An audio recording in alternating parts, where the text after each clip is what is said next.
Economy के लक्ष्य को पूरा करने के लिए एड़ी चोटी का जोर लगा देगा।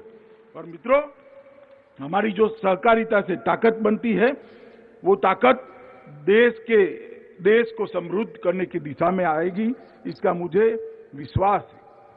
सहकारिता आंदोलन भारत के ग्रामीण समाज की प्रगति भी करेगा और एक नई सामाजिक पूंजी का कंसेप्ट भी खड़ा करेगा।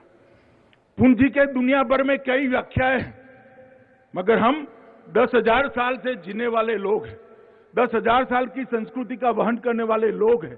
सामाजिक पूंजी का कंसेप्ट, सामाजिक पूंजी का विचार और सामाजिक पूंजी का संस्कार हमारे सहकारिता आंदोलन को बहुत आगे ले जाएगा।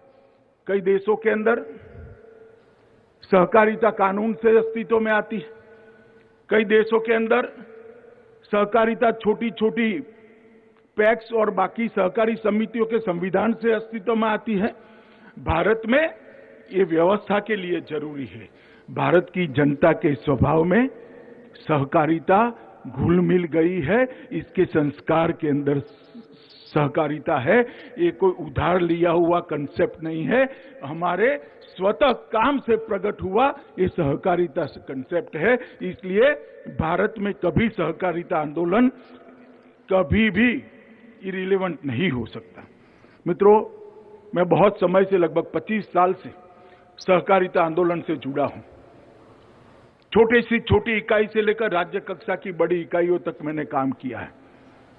मैंने देखा है कई सारे संकट आते हैं, सरकारें सर्कुलर निकालती है, परिपत्र निकालती हैं, परिपत्र का मॉनिटरिंग करना पड़ता है, मगर हमारे सहकारिता आंदोलन वाले कोई परिपत्र की राह नहीं देखते। बाढ़ आती है तो गांव की पैक्स वहां खड़ी हो जाती है और सबको खाना खिलाने का काम करती है, उनको आसरा देने का काम करती है। कोई डिस्ट्रिक्ट में कोऑपरेटिव बैंक कितना मुनाफा खर्च हो जाएगा इसका चिंता नहीं करता, डिविडेंड कितना कम हो जाएगा इसकी चिंता नहीं करता। अपने कार्य क्षेत्र के अंदर चाहे अकाल हो, चाहे साइक्लोन हो, चाहे बारिश ज्यादा आई हो, बाढ़ हो, वो काम के लिए एक मुश्त होकर सब खड़े हो जाते हैं।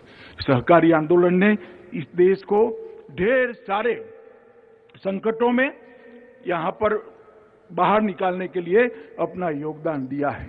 सहकारिता भारत के लिए नई नहीं है। 1904 से लेकर आज तक भारत ने सहकारिता आंदोलन ने ढेर सारे मकाम देखे, बहुत चढ़ाई ऊंचाई को भी हमने देखा है। कभी हम गिरे, कभी संभले, कभी आगे बढ़े, तेजी से आगे बढ़े, कभी धीरे हुए, परंतु ये गति नहीं रुकी। और मेरा आप सभी से यही अनुरोध है कि ये गति नहीं रुकनी चाहिए। आज इस अवसर पर मैं सहकारिता आंदोलन को बल देने वाले माधवराव गोडबोले, वैकुंठ भाई मेहता, त्रिभुवन दास पटेल, विठ्ठलराव विखे पाटिल, यशवंतराव चौहान, धनंजयराव गाडगिल और लक्ष्मणराव इनामदार जैसे कई लोगों को मैं याद करता हूं और इसको प्रणाम कर कर उनके आशीर्वाद से ये आंदोलन को एक नई गति देने के लिए हम आगे बढ़े, ऐसी प्रार्थना भी करता हूं। मित्रों, जो लोग आज भी मुझे, कई लोग मिलते हैं, कॉर्पोरेट क्षेत्र के लोग भी मिलते हैं, पत्रकार भी मिलते हैं, अलग अलग पॉलिटिकल पार्टी के नेता भी मिलते हैं और सच अर्थ में मुझे पूछते हैं कि सहकारी आंदोलन रिलेवेंट है क्या, उसकी प्रासंगिकता आज भी बनी हुई है क्या, क्या सिद्ध होगा। मैं आज कुछ सहकारी आंदोलन की गुड प्रैक्टिसेस आपके सामने बताना चाहता हूं। सबसे पहले मैं गुजरात से आता हूं, मैं अमूल की बात करना चाहता हूं। अमूल का जन्म सरदार पटेल की दीर्घ दृष्टि से हुआ था। 1946 में अंग्रेजों ने एक फैसला किया कि किसानों ने कंपलसरी फर्जियात रूप से अपना सारा दूध एक प्राइवेट कंपनी को देना पड़ेगा। इसके खिलाफ एक आंदोलन हुआ खेड़ा जिले के अंदर। सरदार पटेल ने त्रिभुवन भाई को कहा कि जब तक आप दूध बेचने की व्यवस्था नहीं करते तब तक दूध का आंदोलन, ये इसके खिलाफ आंदोलन कभी सफल नहीं होता। और वहां एक शुरुआत हुई अमूल की। सरदार पटेल के मार्गदर्शन में त्रिभुवन भाई पटेल ने 2 प्राथमिक ग्राम दूध उत्पादक समितियों का पंजीकरण किया, जिसमें 80 किसान जुड़े हुए, सिर्फ 80 किसान। और वो अमूल आज कहां है? 2020-21 में उसका ग्रुप टर्नओवर 21,000 करोड़ को पार कर गया है मित्र, 53,000 करोड़, 53,000 करोड़ रुपीस उसको पार कर गए। एक दिन में लगभग 30 मिलियन दूध का प्रबंधन ये हमारा कोऑपरेटिव संस्थान करता है।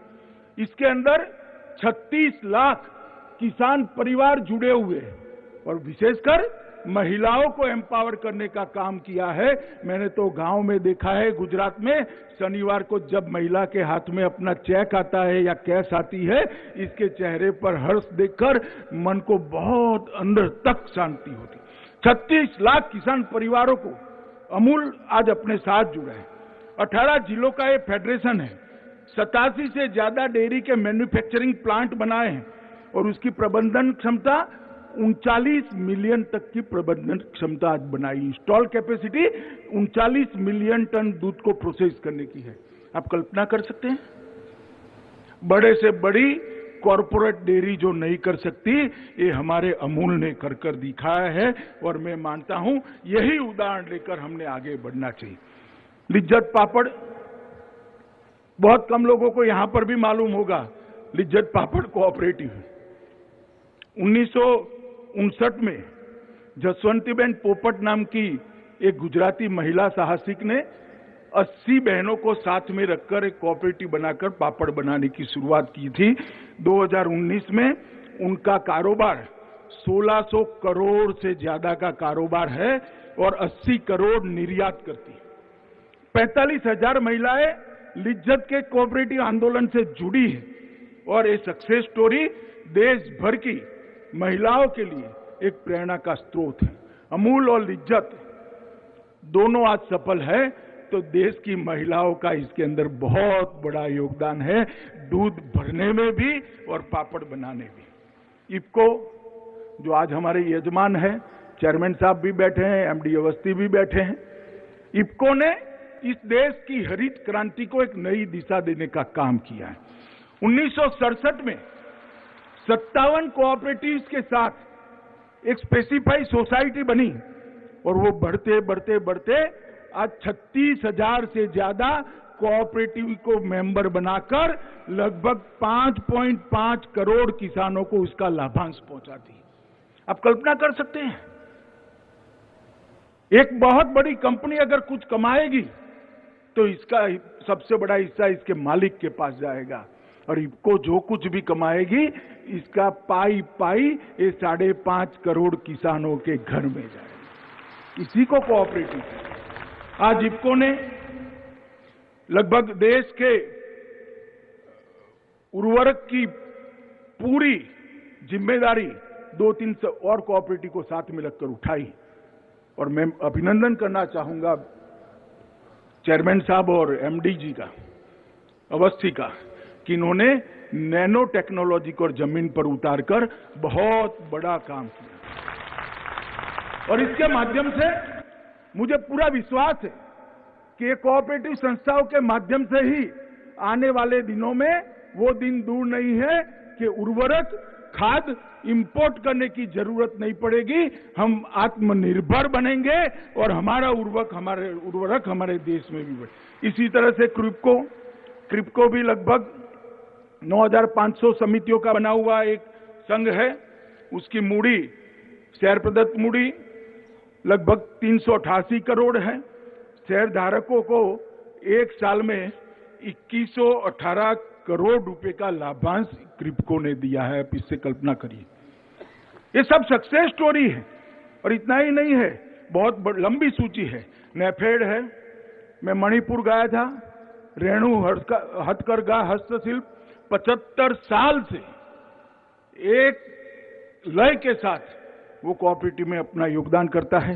1925 से चलती हुई उरालुंगल श्रम अनुबंध सहकारी समिति केरल, थोटा मार्ता सहकारी संघ द्रावणगिरी कर्नाटक, कोझिकोड जिला सहकारी हॉस्पिटल, ढेर सारी चीजें जिन्होंने सहकारी आंदोलन के माध्यम से कैसे छोटे छोटे लोगों से पूंजी इकट्ठा कर देश के अर्थतंत्र और देश के विकास में कितना बड़ा योगदान दे सकते हैं और सभी मुनाफा वो छोटे छोटे निवेशकों के घर में कैसे जा सकता है, इसका उदाहरण प्रस्तुत किया।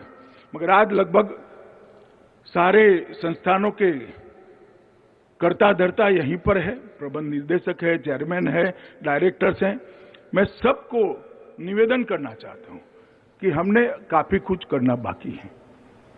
क्या बीज संस्करण में हमारी ये सफल कोऑपरेटिव अपना योगदान नहीं दे सकती है क्या? अच्छे बीज क्यों विदेश से लाने पड़ेंगे?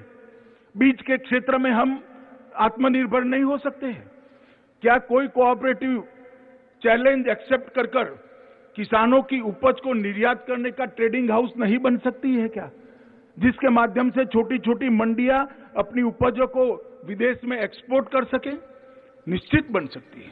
फूड प्रोसेसिंग का दुनिया भर में पूरा बाजार पड़ा है, छोटा किसान नहीं कर पाएगा और किसी को रुचि भी नहीं है, और करेगा तो भी किसान तो वहीं का वहीं रह जाएगा। अगर ये हमारे सफल कोऑपरेटिव एक एक क्षेत्र को पकड़कर एक्सपांशन का काम करे तो मुझे विश्वास है कि 5 साल के अंदर कोई ऐसा क्षेत्र नहीं होगा जहां कोऑपरेटिव की पैठ नहीं होगी। और सहकारिता मंत्रालय इसीलिए बनाया है, कोऑपरेटिव को मजबूत करना है, कोऑपरेटिव का व्याप बढ़ाना है, कोऑपरेटिव के अंदर पारदर्शिता लानी है, कोऑपरेटिव संस्थाओं को मॉडर्नाइज करना है, कंप्यूटराइज करना है, और ये स्पर्धा में टिक जाए, इस प्रकार की स्पर्धा में टिकने वाली सफल कोऑपरेटिव बनाना है। ये सारी चीजों को करने के लिए ही हमने कोऑपरेटिव मंत्रालय प्रधानमंत्री जी ने बनाया है। मित्रों, आज मैं आप लोगों को इसलिए बताना चाहता हूं, आप सब लोग कोऑपरेटिव संस्थाओं से जुड़े हुए लोग हैं, मगर जब तक जामवन ने हनुमान जी को नहीं कहा कि हनुमान जी आप रामेश्वरम से लंका तक समुद्र लांघ सकते हो, उनको विश्वास नहीं था। जब जामवन जी ने कहा कि हनुमान तुम हिम्मत करो, समुद्र तुम लांघ सकते हो, हनुमान जी ने कूदका लगाया और समुद्र लांघ गए। मैं आपको क्या बताऊंगा कोऑपरेटिव क्या है? आप सब मुझसे ज्यादा अनुभवी कोऑपरेटर है, परंतु मैं आज कुछ चीजें इसलिए बताना चाहता हूं जिससे हमारी स्ट्रेंथ का हमें परिचय हो। मित्रों, लगभग 91% गांव ऐसे हैं जहां छोटी बड़ी कोई न कोई कोऑपरेटिव संस्था काम करती है। दुनिया में कोई ऐसा देश नहीं होगा जिसके 51% गांव में कोऑपरेटिव की उपस्थिति। सहकारी समितियों की संख्या 8,55,000 से ज्यादा रजिस्टर्ड सहकारी समितियां हैं। लगभग क्रेडिट सहकारी समितियां 8.5 लाख से ज्यादा क्रेडिट कोऑपरेटिव सोसाइटी है। ऋण न देने वाली सहकारी समितियां 7 लाख से ज्यादा है। राष्ट्रीय स्तर के सहकारी संघ 17 से ज्यादा है। राज्य स्तरीय सहकारी बैंक